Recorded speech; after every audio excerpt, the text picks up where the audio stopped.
Welcome to Lingthusiasm, a podcast that's enthusiastic about linguistics. I'm Gretchen McCulloch. And I'm Lauren Gawne, and today we're getting enthusiastic about the data people use to do linguistics.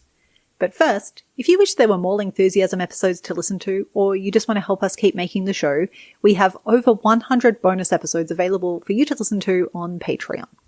If you're not sure about committing to a monthly subscription, you can now sign up for a free trial and start listening to bonus episodes for free right away. Our most recent bonus episode was a whole collection of extra great material from interviews we've done over the past year that was too good not to share. You can hear more from Adam Alexic about how the differences between platforms shape how slang evolves on them, and from Miguel Sanchez-Ibanez about Spanish internet memes. And we have some bonus linguistics advice questions that we answer in this episode as well. For this and over 100 other bonus episodes, go to patreon.com/lingthusiasm.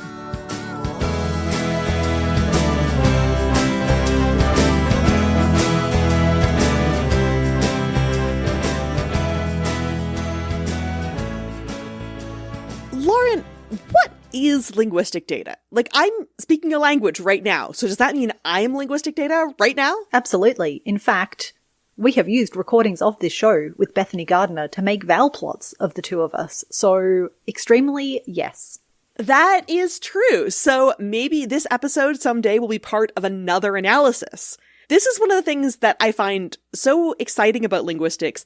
There's always language to analyze, and there's language going on like right inside my head that I could analyze at any time. Indeed. And even with a recording of a conversation, there are so many different things that you could do with the same single recording. You could look at, as we've done, the way both of us pronounce different words, but you could also look at the choices of words that we make, or the way our sentences are structured, or the way we do back and forth, because language is so many different things and linguistic data can be so many different things as well. One of the reasons I love linguistics is because of this wide-ranging approach to data.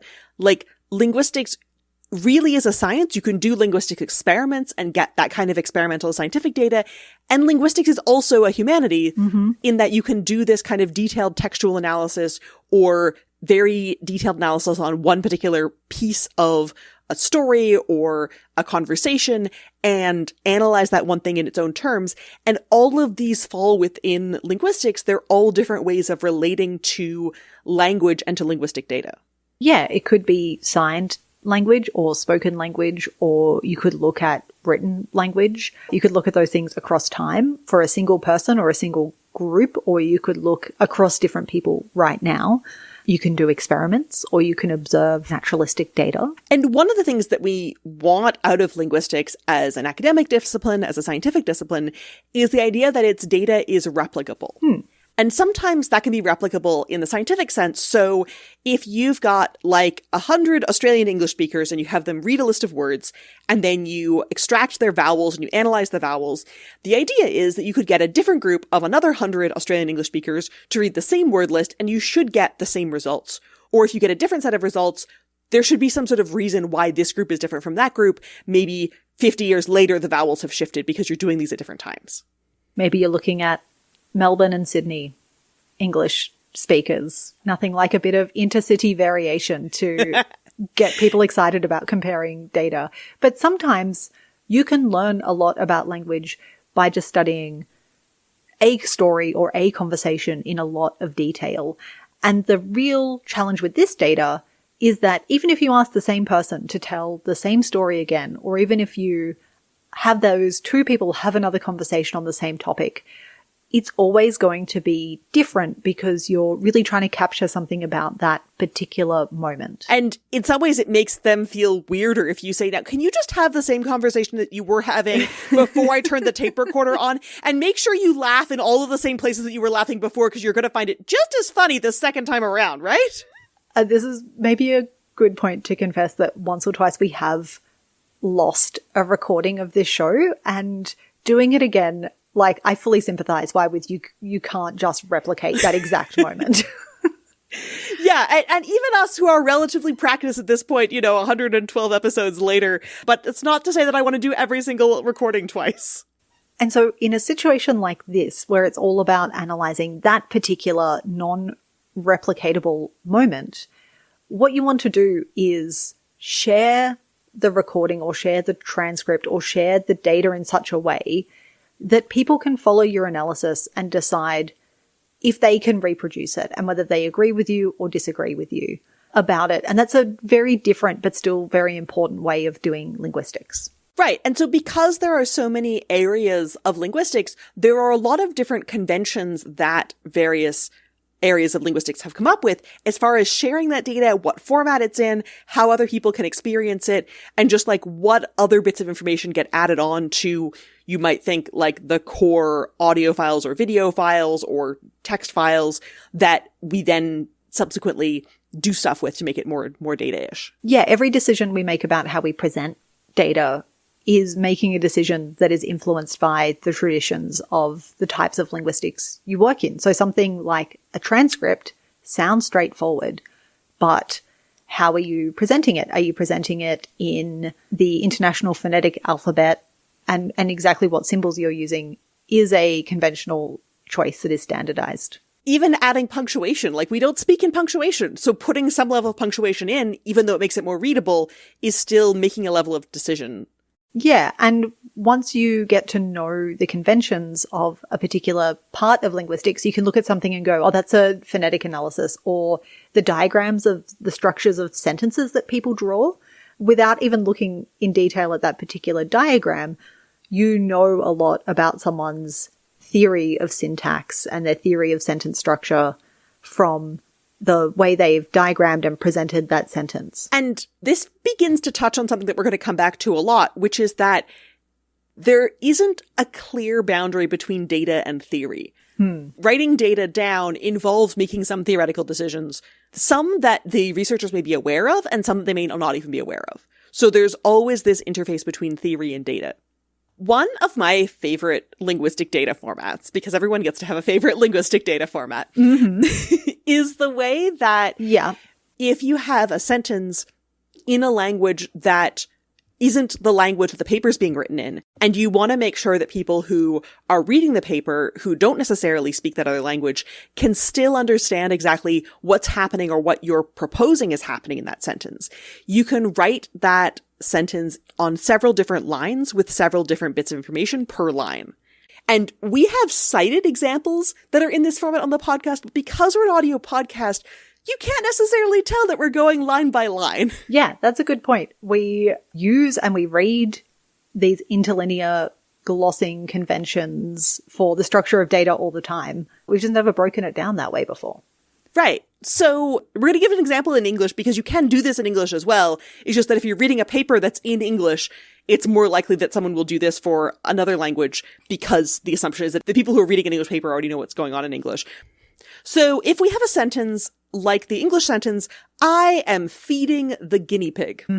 Perfectly normal English sentence. Yeah. We can gloss this sentence by taking each of the important words or parts of words and splitting them up or grouping them together so that we know what our important units are. Yeah. So in this case, we have I, we have am, we have feed and ing, which we need to split apart. Yep. We have the, and we have guinea pig, which we need to group together because a guinea pig is not really a kind of pig. No, it really is. It is a different animal. Just one word. We're going to treat it as one word. Yeah. So we need to split some things that in the language are written together, like feed plus ing, and we need to join some things that in this language are written apart, like guinea and pig. And then we also need to gloss this in a way that is comparable with other languages. Yeah. So we can gloss I as this is the first person singular subject, and then this lets us compare it with other languages that also have a form. Maybe it's the ending on a verb, maybe it's a separate word that also corresponds to first person singular. And because languages have different word orders, that first person singular subject, I, in English is at the start of a sentence, but in other English sentences might not be, or in other languages might be in a completely different place all the time. Exactly. And so we do this sort of the breaking things down level in the language in question. And then we do breaking down what its meaning is using particular meaning symbols. And then we have an additional line often that's a sort of idiomatic translation, which in this case doesn't make a lot of sense because where our matrix language is still English. But if we were translating it, let's say into French, because we're writing a paper into French, you could hit something like je donne à manger au, I don't know how to say guinea pig in French. Oh well, au chat, to the cat, or whatever animal we're talking about here. We wanted to pick guinea pig because it's 2 words in English, and we need to illustrate that. Only boring pets for French, Gretchen. Sorry. What I love about the particular form of this kind of interlinear glossing, so that codey bit between the sentence in the language you're working with and the sentence as it's translated for the reader, is that there are a very specific set of conventions for how you mark that something is first person and singular. And this set of conventions is known as the Leipzig glossing rules. So I learned about the Leipzig glossing conventions in grad school. I encountered them in papers. They'd have a little footnote that said, this paper is using the Leipzig glossing conventions. And it'd be like, yeah, I'm using them too. This is clearly what I'm doing as well. But it wasn't until a while later that I paused and thought, sort of, why Leipzig? Why a city in Germany? Yeah. Why the 8th largest city in Germany and the most populous city in the German state of Saxony, neither of which I think is relevant to why they're used for linguistics. Good to rule that out. But, this is sort of a medium-large city in Germany. Why do they decide how we abbreviate things to gloss them in linguistics? It's because it's where they decided. The group of people who published the Leipzig glossing rules did so while working in Leipzig linguistics program there. So this is sort of like the Kyoto Protocol type of naming things after cities because you had a big convention or a small convention. You came up with a set of rules for how we're going to do something. And then you say, well, let's name this treaty after the city that it was signed in. Yeah. And I'm so grateful for the Leipzig glossing rules because when I started presenting data in this way, it was so great to just open up this 3 or 4 page document that very clearly lays out how things should be structured. And being like, I don't have to figure out how I'm going to describe things like first person singular subject. It's all here for me. And sometimes I read older papers that were written before the Leipzig glossing rules, and their glosses are a lot more inconsistent, and they don't do as much about consistently breaking down, okay, we're going to break down feed plus ing into the root, which is feed, and the ing part, which is the progressive. They don't do that sort of breaking down. They'll sometimes only break down the one word that's of interest and not any of the other words, which means if you want to reuse that data to do a different analysis about a different part of the sentence that the author didn't care that much about, you don't have enough information to do that. Or sometimes, this one really gets me, they'll just assume for a certain subset of languages that of course the reader speaks French. Of course the reader in this paper will be totally fine with me throwing French, Latin, Greek at them. German. Yeah. So this assumption that of course the reader speaks some language that the paper isn't written in can be unnecessarily hostile to new readers when we could just provide a translation. And one of the great things about not only having the translation, but this breakdown segment by segment, word and morpheme level interlinear gloss, the line between the language and the translated language, is that it means you can come back and revisit someone's analysis if things have moved on. And in fact, once you start getting used to reading the glossing, it's pretty quick to kind of pick up and pay attention. Also, shout out to people who bold the bit that you're meant to be focusing on. Oh my God. Love that. I love that. Yeah. Please put in bold the bit that we're trying to focus on. This is what happens when you spend so much time with a particular data convention. You get really used to it. And in fact, when I teach my third year linguistics class on syntax and sentence structure, we usually get a couple of students that take it as an outside elective. And my linguistics majors are always shocked by how used to Leipzig glossing conventions they've become when you get these students that are just like, what is happening here? And then we go back and reread the 3 to 4 pages of the Leipzig glossing rules and help everyone get up to speed. We will put a link to some examples of data that's annotated in the Leipzig glossing rules in the show notes if you want to see what that actually looks like, particularly from a Facebook page called Kittens and Linguistic Diversity, which finds a thematically appropriate cat photo for every sentence. that they put up. So they had one sentence translated as, and then the wind blew, and you have this picture of this very wind-blown cat to match up with this sentence. So you can see a few examples of Leipzig glossing rules and sort of what the spacing looks like, because there's a bit of sort of conventions around tab spacing to sort of align the words with their glosses to make it easier to read that are very hard to display on an audio-only podcast, but are pretty easy to see if you can look at them. Yeah. So yeah, Leipzig glossing rules, I think also definitely in my top 5 data presentation formats. I mean, not that anyone has to pick a favorite, but up there for me. It's like trying to pick a favorite animal or something. Like, oh, but this one's so cool. One of my other favorite data presentation structures is a transcription system used. I've seen it a lot in a database of child language data and children and parents interacting. And it's a bit retro. I get a bit nostalgic because it's designed in an era where you had a very limited number of keyboard characters. And so they've thought very carefully about how to structure the data for their presentation. And this particular format, which I also have first encountered for child language data, it cares a lot about the back and forth aspects of conversation, whether someone is interrupting someone, whether there's a pause between turns or things like that. And because it's often used for child data, it's not necessarily reflecting like real adult-shaped words that the child is saying. It might be representing the children's words with sort of as close as possible to the sequence of sounds as we can get. And it's really fun, and it's got this sort of vintage retro text-based format. I also find the name of this format very charming. So it's CHAT, which is not a chat platform. It is an acronym for Codes for the Human Analysis of Transcripts. Impeccable acronym game here. Nicely pronounceable. And also very pleasing because it works with the acronym CHILDIS, which is the name of this corpus where, so like researching child language data is so much effort. If you get a child and you record them for like 2 hours every week, and then you transcribe all of those recordings, there's going to be so much data there. You're following them for like a year, 2 years, 3 years, watching how their language develops. You can spend your entire career analyzing this one set of recordings that you did over like 3 years, and there's still more stuff that other researchers can find in those recordings.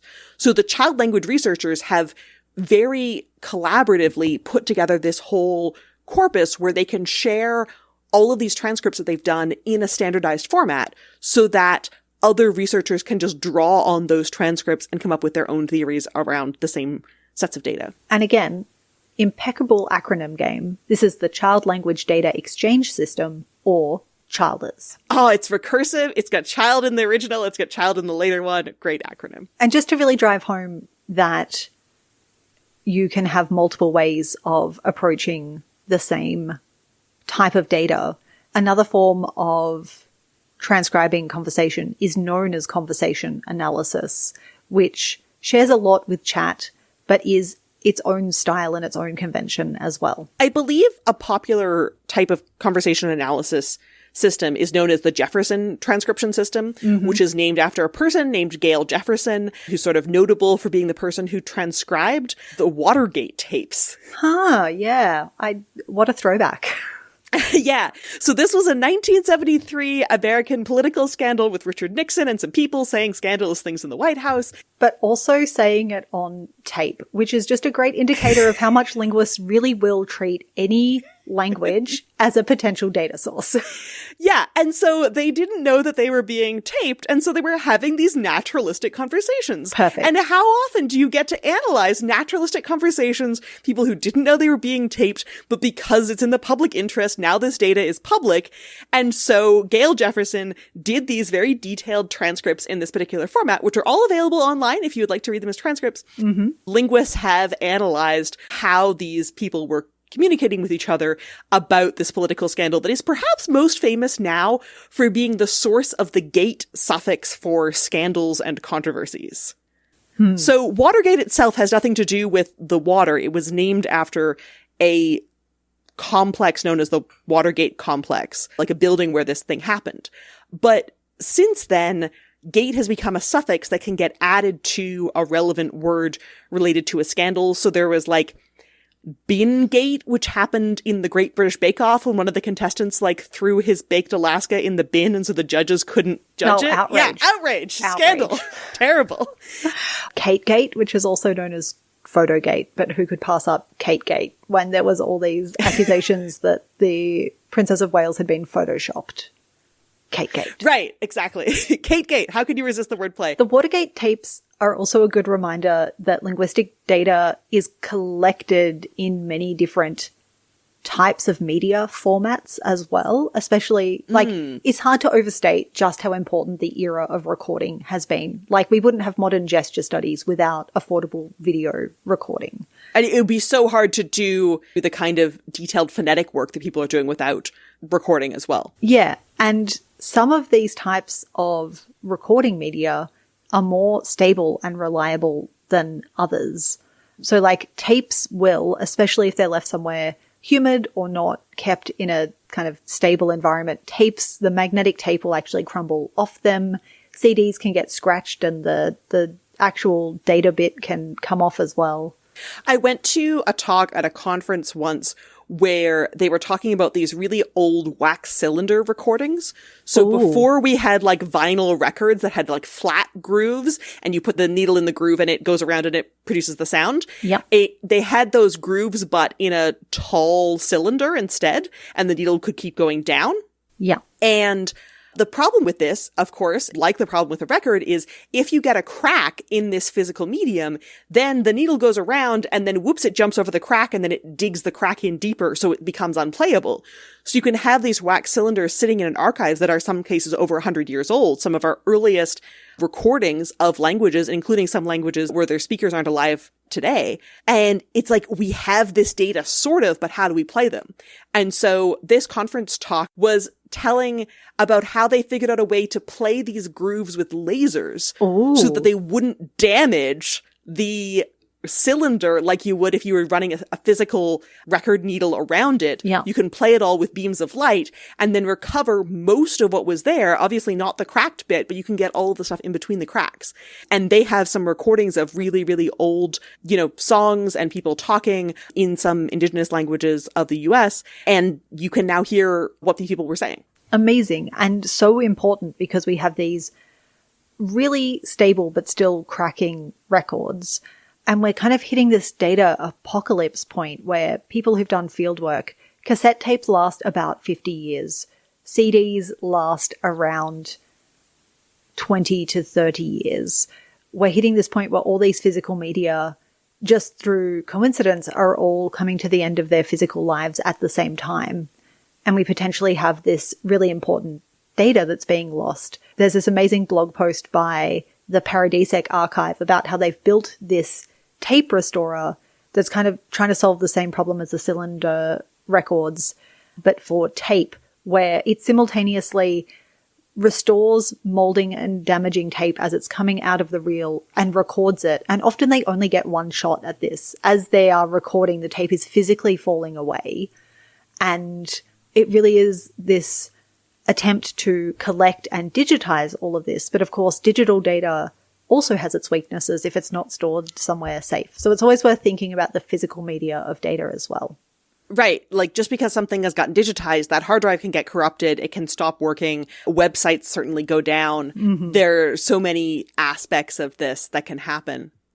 I actually ran into this question when I was writing Because Internet, which is a book about the internet that I wrote. Mm-hmm. And some of the links that I had collected to cite vanished in between the time that I had collected them and then when I went back to write about them and make sure that they were in the citations, in the footnotes. Right. And so what I decided to do was copy paste every single link that I cited in Because Internet into archive.org, which archives websites, and make sure that either I had saved a copy or that a saved copy existed so that even if that site went down, estimates are that 10 to 20% of sites from even 5-10 years ago, you can't get them anymore. Oof. So if I was going to tell people to look at them in a book, that at the very least people could pop that archive.org URL in front of any link from Because Internet and find some archived version where they could see it. But in some ways, a book is a very stable format. Like, you can have a book that's 100 years old, even 1,000 years old, and they're still pretty readable. They're still in pretty good condition. Even if the binding cracks, you can repair them. We know how to repair books. With audio media, with digital media, we don't have as much archivability yet. Yeah, and there are lots of amazing books. So the tradition of descriptive grammars takes everything that someone has encountered in their experience doing fieldwork on a language and attempts to distill it into a description for the audience to read. But sometimes there feels like this real disconnect between the data that was collected and the people involved in that and what you read in the final document. I remember reading one descriptive grammar when I was in grad school, and I don't remember the language anymore, but it was clearly written during some particular phase of grammar writing where the trend was to not write any full sentences in the language, even though I'm sure that this linguist had witnessed people uttering sentences in the language, but to write it all in terms of like sort of mathematical codes of like, well, you could put this thing with that thing and you could end up with a word or you'd end up with a sentence, but none of it was actually just like, can you just put down some sentences in this language? Yeah. If someone wanted to try to say something, how they'd have to like solve your equations in order to do that. And I'm sure at the time it was really cutting edge. And then that theory was not the one that caught on. And so you're left with this grammar that's written in sort of an outdated paradigm, thinking if you'd had more complete sentences, someone else could have reanalyzed this in a more current theory. But as it is, it's a lot harder to do that. I think even when you have complete sentences, and like a really good grammar will even include some entire stories or conversations or songs as appendixed information. But even then, with a lot of grammars, you can read the whole grammar and you don't know who said any of this, what their names are, how much they contributed their time and their knowledge and their words to this work. And in fact, I did this big survey with colleagues looking at 100 different grammars. And for some of them, in fact, for a lot of them, the only way we knew who had been involved in sharing that knowledge was because they were thanked in the acknowledgements. Which is something, but... Yeah, I think it's a real indicator of this disconnect between the data and the underlying knowledge and then how it gets represented in this particular written genre. And the data is ultimately people and stuff that people have said, right? And especially when we're talking about a language that may not have very many speakers at the moment or doesn't have this kind of people who use this language aren't necessarily represented in academia as academic practitioners. There's this real responsibility of like, what are you going to do with this once you've collected it? There's also a sense where if you don't know where the sentences and the words come from, you don't know. There might be a whole story in this data about these two villages actually have slightly different varieties, or actually every single sentence in this grammar is elicited and someone asked for it and not actually how people speak in spontaneous conversation, which is not a problem in itself. It's just a problem that we're left really uncertain about these things. Sometimes you get speakers who are very helpful and agreeable. And when you say, you know, could I say this thing? They're like, yeah, you could say that because I recognize that you're not a very fluent speaker and I want to be really encouraging. Like, yeah, you can say that. That's okay. I understand you. And then if you say, would you say that? It's like, well, I would probably say it a bit differently. Like I would say this thing, but it's okay if you say it this way. I understand you. And that's really nice. But not necessarily the thing you want to be basing a whole linguistic theory on is this like a version of their language that they're tolerating from an outsider trying their best to speak it. Yeah. I mean, there are times where people don't wish to be identified. Maybe if you're working with a particular minority within a language, they might not feel comfortable being identified and kind of transparently represented in the grammar. You get into weird legal minefields around, especially in terms of if you work at a university while doing this work or in particular countries, the person who shares their story, if you're the person who's hit the record button or you're the person getting them to sign an ethics form, it completely changes who owns, quote unquote, in a legal sense, those recordings and that data. And I think there's still a lot to be reckoned in linguistics around that. Right. So like one of the weird things about how like copyright works in Western systems is the copyright of, say, a photograph belongs to the person who clicked the shutter button rather than the person who's the subject of the photograph, who's the photo's being taken of. Yeah. Which, of course, if you take a selfie, those are the same person. But like when you're doing this sort of language work, you can end up with this very weird situation where the linguist has the copyright of the language that should really, by any logic, belong to the community. But the linguist is the one who came in and wrote a grammar, made a dictionary, did these sort of things, which, like, when I write a description of how people are using language on the internet, I have copyright over my description. That doesn't mean that other people who are using language on the internet think that they have to do it my way just because I wrote a book about it. So, like, in that sense, that's fair. Like, I'm very grateful that I was able to sell copies of my book about language on the internet because that enables me to make a living. Also, like, there's a big difference between... Like, when you're working on a major language like English, it would actually be weird for me to be like, well, Gretchen says... This is the thing. This particular construction. I have sometimes found, like, I speak French, but I'm not a native speaker of French. And so sometimes I'll check my intuitions with someone who's a more fluent speaker than me. And I'll say, you know, like, I could cite you about this and be like, oh, no, that would be weird. Like, I can't represent all of French. Like, I mean, I speak it, obviously, but, like, I just don't cite me. That's just what French does, right? Yeah.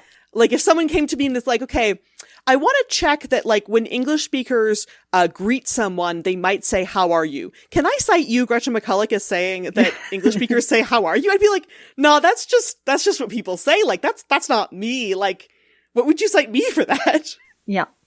And part of citing, though, is not because I necessarily need to acknowledge that this person says the thing that everyone says, but because I want to be able to point back to the original recordings that are archived that other people could look at, or even myself. Like, there are times where, especially over the course of writing something really big like a PhD thesis, I actually went back and went, oh, I misunderstood what was happening in that recording. I wouldn't have been able to do that if I didn't have those citations back to the original data in the analysis that I was doing. And I think it's really important that people be able to also access that underlying data while they're accessing my analysis, which is just one potential analysis of those recordings. So there has been an increasing trend, I would say, in recent years or recent decades that oftentimes these days when you're reading a paper that relies on a particular, you know, corpus of data, they'll have a little code by each example that indicates like, okay, this recording is from this file at the following minute, or with a code about who the speaker is, so that if somebody is like, actually, these speakers are from two different places, maybe we can find out if there are any dialect differences between them. They can go back and reverse engineer that from the information that you've put in the paper. Yeah. I also sometimes find this a bit funny because sometimes when I've been trying to analyze a particular sentence or a particular construction, I'll go back and check that with the speakers several times. And so it's like, which recording am I indexing if I've gone back and checked that sentence with speakers like 3 or 4 times just to make sure that they still like it the next day? Yeah. But I think overall this is a positive trend. I think it's a real positive trend. I think it's also great when people do share those archives. I know there's a lot of anxiety people have around wanting to get all their analysis done and not be scooped, or a lot of anxiety around people feeling like their data is too messy sometimes. And I think we have a lot of work to do as a field reckoning with normalizing that it's okay to share your data, even if it's messy. People generally have a respect for, you know, checking in with people before they go and analyze data they haven't collected themselves. I also think that just sort of having a plan and realizing that your language data is part of something bigger than you and sort of outlives you and has a bigger life beyond your career or beyond your academic life or even your, you know, physical life. Yeah. I sort of think about it, maybe this is a weird analogy, but like, you know, when people will like get a turtle as a pet and like baby turtles, they're sure. Okay. They're really small. They're really cute. You're like, how much of a problem could this be? They are. And then it turns out a turtle can grow quite large. Not only that, but don't they live for like over 100 years? Right. So you have to have a succession plan for this turtle. You've taken on responsibility for this animal and it's going to outlive you. Who is going to inherit your turtle? And do they have enough space for like a massive terrarium? Really, what's going to happen? Yeah, I guess the tiny turtle is like the first time you do a bit of language data collection and you're like, look at my cute little collection. I'll definitely be totally fine with looking after this and keeping it organized. And then that collection grows. Exactly. Well, and then you can put that collection on a little tiny skateboard. It can go zoom, zoom, zoom all around. Have you seen these videos of the turtles on little skateboards? The ones where like all four of their legs are hanging over the edges so they can like scoot around. And suddenly they can go really fast. I guess that's like keeping your data well structured and organized and shareable. I'm maybe stretching this turtle. I'm not sure if the analogy needs to go that far. I just want to make sure everyone has seen the tiny turtles who go zoom. Right. Yes. But also, languages are organic and spontaneous, and they're also part of something bigger than just an individual speaker. They're also part of the linguistic community that speaker belongs to. And sometimes people will just say things that are in the moment. Absolutely. And the recorder's not on. I think we're definitely in a bit of an overcorrection era where it's a bit like if someone didn't say something into a recorder or into a video camera, then it didn't happen. But that's not true. And it's just as important to share, as long as you make clear the difference between when you're sharing something that is an elicitation or something that is naturally recorded, but also sharing something that you heard or experienced or saw is still a valid type of data as long as you make clear the difference between them. So I have observational data in my work. In fact, a lot of the observational data for Yolmo that I have is people roasting me. Okay. So you didn't have the recorder on when they were making fun of you? No, when we were at public events, my friends liked to make fun of me for not eating meat and not drinking and would often put words in my mouth. They'd be like, yeah, she'll have a drink, she said. Yeah, definitely. And I'm like, what a great example that people can use a reported evidential when that definitely wasn't an original speech act because they were making fun of me. And everyone knew it was a joke and they weren't confused about like, oh, she said she was going to have some meat. Yeah. And I got a really great example for my work. It was a win-win. I also think that like everybody who works on a language or who does linguistic research on a language is also someone who knows at least one language, you know, by virtue of being able to write this paper or to do this analysis.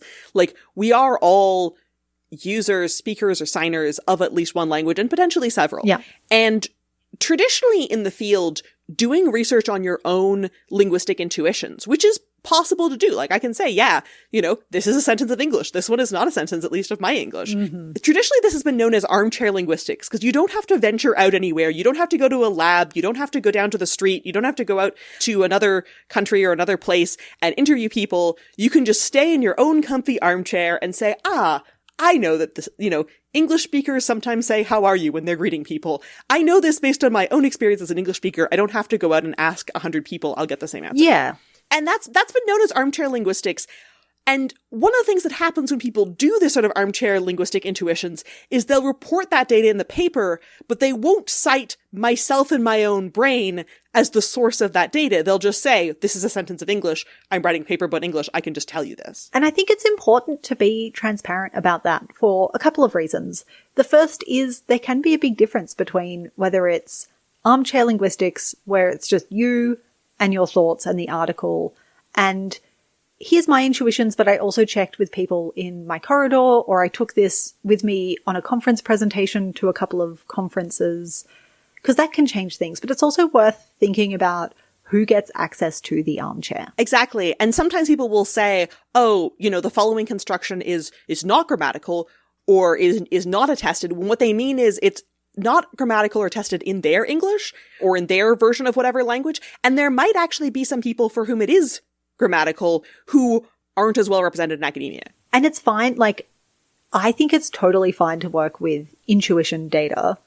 I just like it when people are really transparent about that. And I think that's part of this larger approach that I have of needing to show more respect for the data that we work with.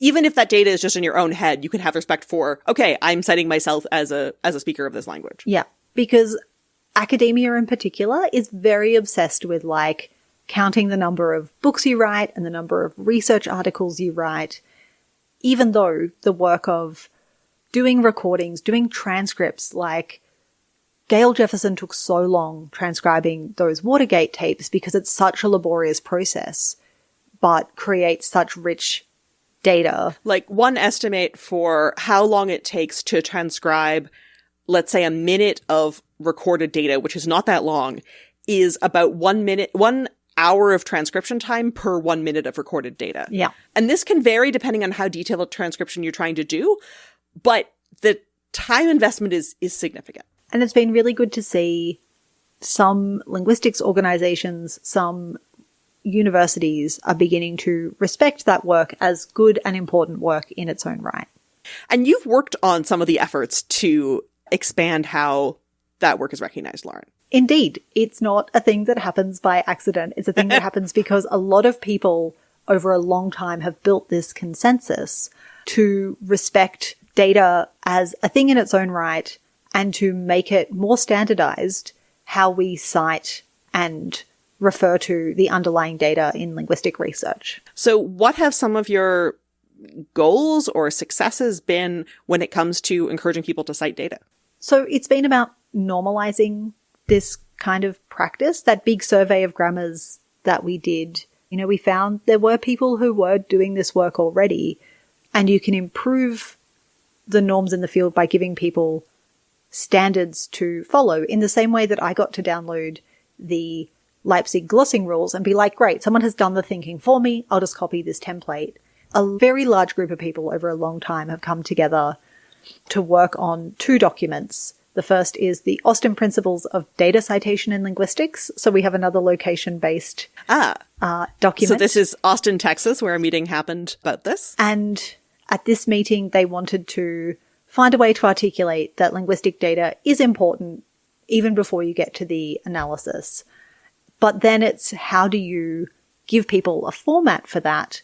And so these recommendations for citation of research data in linguistics were formalized. And it looks a little bit like how you cite other research. So if you're used to using referencing or bibliography or citation for other research publications, you can actually do the same for your data and other people's data.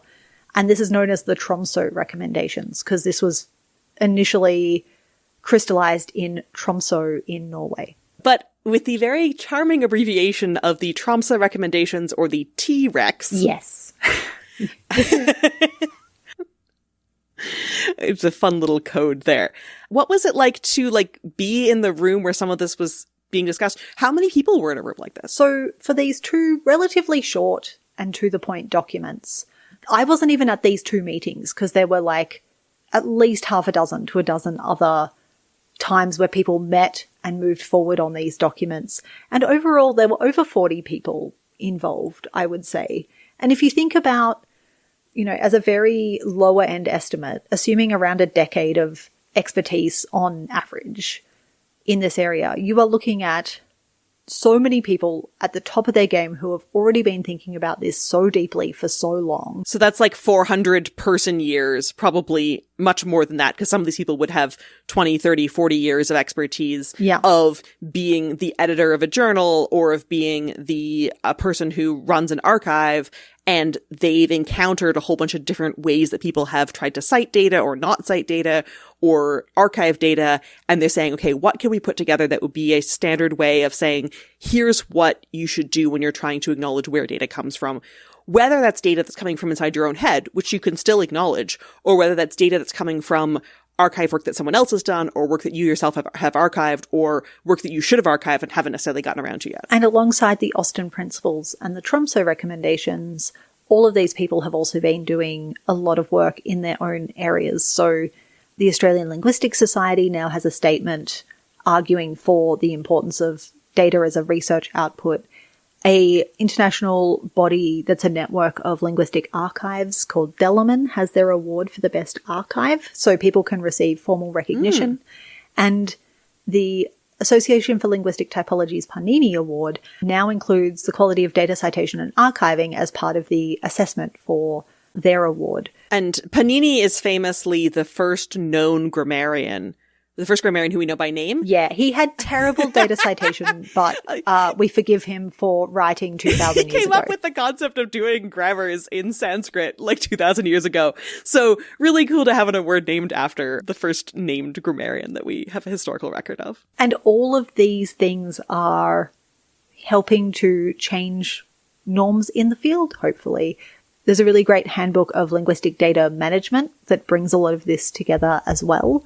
I have a chapter in that thinking about kind of where linguistics sits in social sciences when it comes to thinking about data and how we can move forward.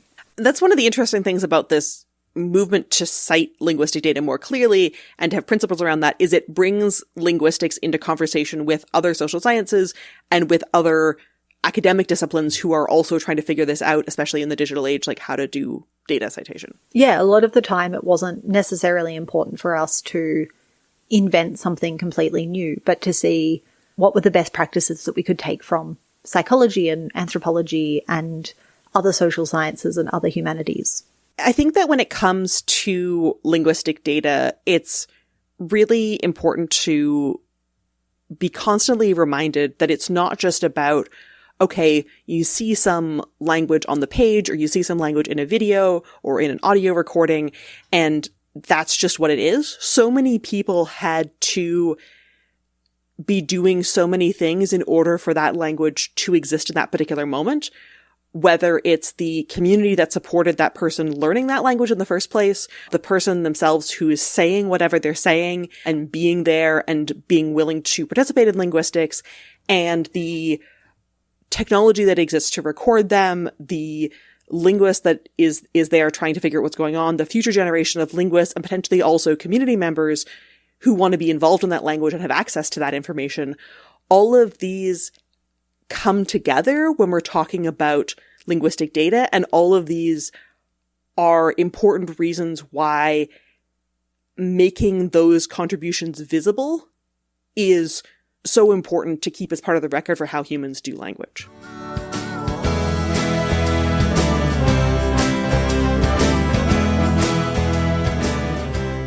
For more Lingthusiasm and links to all the things mentioned in this episode, go to lingthusiasm.com. You can listen to us on all the podcast platforms or at lingthusiasm.com. You can get transcripts of every episode on lingthusiasm.com/transcripts, and you can follow at Lingthusiasm on all the social media sites. You can get Scarf with lots of linguistics patterns on them, including the International Phonetic Alphabet, branching tree diagrams, Booba and Kiki, and our favorite esoteric Unicode symbols, plus other Lingthusiasm merch at lingthusiasm.com/merch.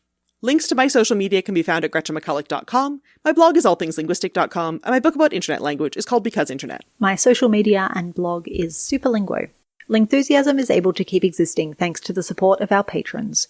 If you want to get an extra Lingthusiasm episode to listen to every month, our entire archive of bonus episodes to listen to right now, or if you just want to help keep the show running ad-free, go to patreon.com/lingthusiasm or follow the links from our website.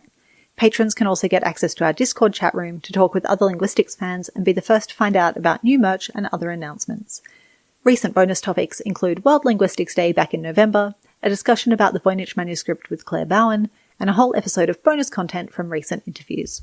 Can't afford to pledge? That's okay too. We also really appreciate it if you can recommend Lingthusiasm to anyone in your life who's curious about language, or leave a nice review, like this one from Avian Soap, who said, "Lingthusiasm is a gem.